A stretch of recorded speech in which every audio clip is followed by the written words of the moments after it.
Welcome back, everyone, and hello to the Indie Grounds podcast. Talk about a lot of different things with indie music. Today we're going to talk about an individual artist. Before I begin, again, I just want to give a big shout out to everybody that's been listening. The support's been awesome. And I just have one favor. If you could just share this podcast with just one person, that'd be appreciative. Just one. That's all I'm asking for. Seeing different ways how I can grow the podcast. But more than anything, I'm just focusing on the content for now and having fun. And today's a big one. A couple weeks ago, I talked about like somebody on the Mount Rushmore of indie music. And I think it was for Sweet Disposition. This artist himself, I would say, is one of the founding members, you could even say, of indie or alternative. Ben Gibbard, that's who we're talking about. The lead singer, lead musician, creator, and co-creator of not only one of the most famous alternative indie bands, but two of them, which we're going to get to in a little bit. But kind of to set up Ben's background, he was born, I don't know if he was born there, but he was raised around Seattle, Washington. And that's where he credits a lot of his upbringing. And you have to imagine at that time, in the mid-90s and the late 90s, when he was a teenager, that's when grunge music was at its peak. So you can imagine him having that background of the writing style of grunge, the emotional intensity behind grunge. But of course, he didn't go that way musically. He went the way of indie and alternative rock music. So he begins his musical journey. He actually creates the Death Cab band and music by himself. He released everything. He released the album. He made all the instruments. He got the name of the band. He was already performing under the name Death Cab for Cutie. Then, when his music was getting more and more popular, of course, then he realized, hey, I need some extra people behind me. I need some extra hands. So he, one by one, got a lead guitar player, got a bassist, got a drummer. And I didn't know this, but he released one album for sure. He might have even released the second one by himself. The third one, I know for sure, was released with a full band. But many people know their fourth album, Transatlanticism. I remember that was one of the first albums that I heard of them. I did not know any of the previous albums before. So you have to imagine Transatlanticism was the fourth album in as a band. You imagine bands nowadays, 4 albums in, they've been around forever. At that point, they were just starting to get noticed by more and more people. And kind of despite being again, like alternative indie band, Death Cab for Cutie at the time, they were getting constant radio play. Their songs were being picked up by radio stations, TV shows, even movies in a little while, which we're going to get to. Just love their music, especially drama TV shows, just love their music. They were all over the place. But what I wanted to focus on was the year 2003.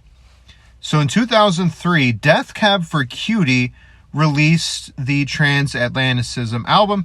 So they were touring it, they were promoting it.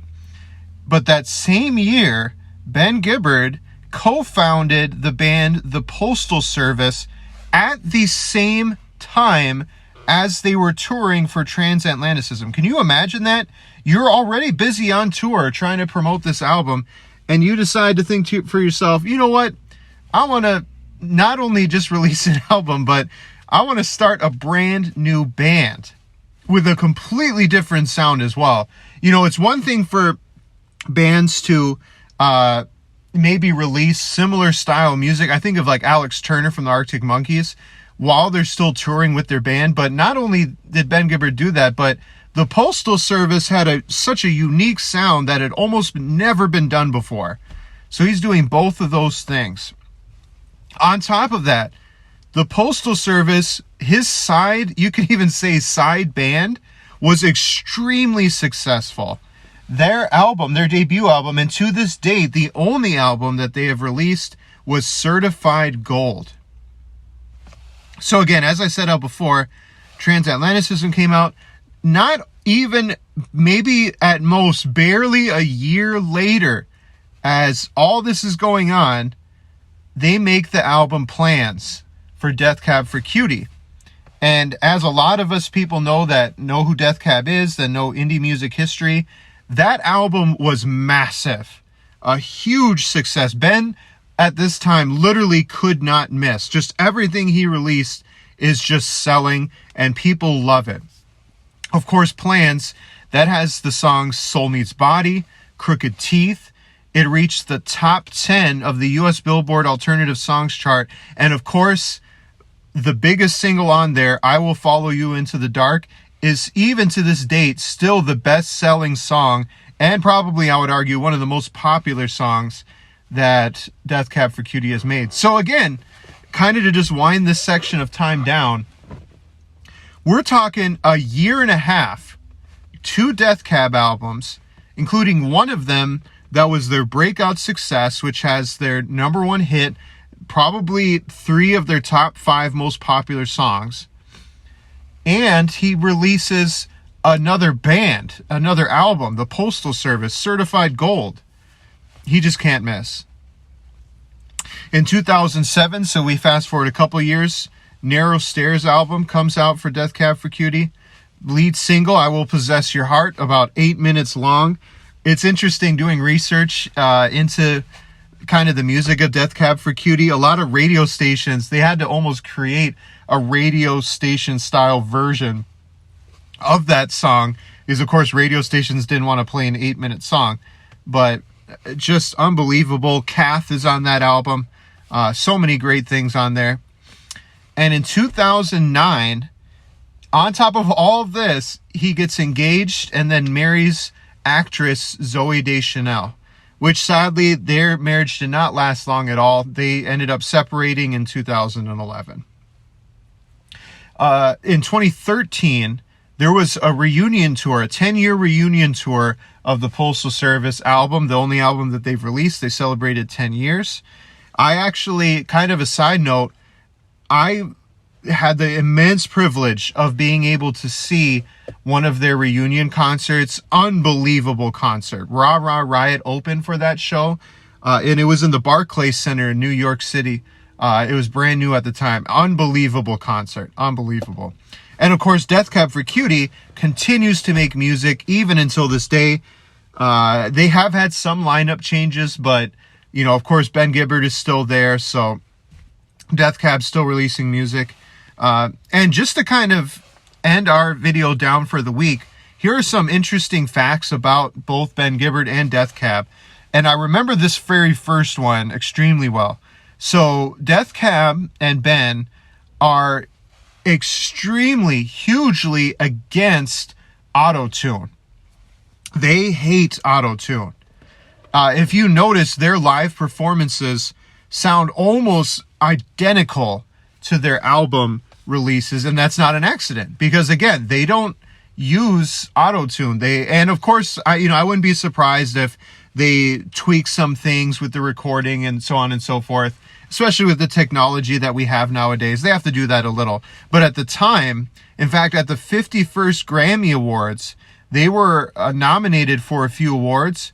They ended up not winning anything, but they, as a band, prompted debate after appearing at the ceremony awards sporting blue ribbons to protest against what they viewed as an excessive use of auto-tune in the music industry. And everybody that grew up in the early to mid 2000s, you remember how huge auto-tune was at the time. It was everywhere, especially in hip-hop, R&B. It was making it huge. And I'm not completely against it. I love some of that music from back then. But I also understand the stance that Death Cab and Ben Gibbard had at the time. Another interesting kind of piece of information that I saw when I was doing research, and this was more specifically into the Postal Service album, Ben actually at the time thought that album would be a complete failure. He didn't really specify. I haven't really found why. I'm not an immense Death Cab fan, kind of just your average listener, maybe somebody can let me know, send me a message about why he exactly thought that. But yeah, he thought it was going to be a huge failure. He was hesitant to release it. And of course, they got their name because him and his bandmate were sending mixtapes and samples to each other literally through the mail. You know, you think of how far technology is nowadays. They had to do it the hard way. And what is awesome and almost a perfect way to sum up this episode about Ben Gibbard is, of course, this year is 2023. So now it has been 20 years since the Give Up album was released by the Postal Service, and Ben knows it. So what is extremely exciting is if you can catch them this year, they are going to do, for the first time ever, a Postal Service and Death Cab concert together. Unbelievable experience. But just to sum up, Ben Gibbard, you know, again, if you had a Mount Rushmore of indie alternative artists, I would strongly consider having Ben Gibbard up there. He means so much to whether you like Death Cab's music or not. You have to acknowledge Death Cab is just such a huge influence in the indie rock scene. And if they didn't, you know, create a huge buzz initially, more than likely they influence your favorite indie artist that maybe came out 5 to 10 years later. And that's it. That's all I have to say for this week. I'm hoping to release a preview, kind of a slideshow for this channel. And I'm looking into making some video shorts as well. Starting to spread the message out there. I love talking about indie music. I'm going to even start to look into ways of how you can communicate back with me. But thanks for listening, everybody, and have a great day.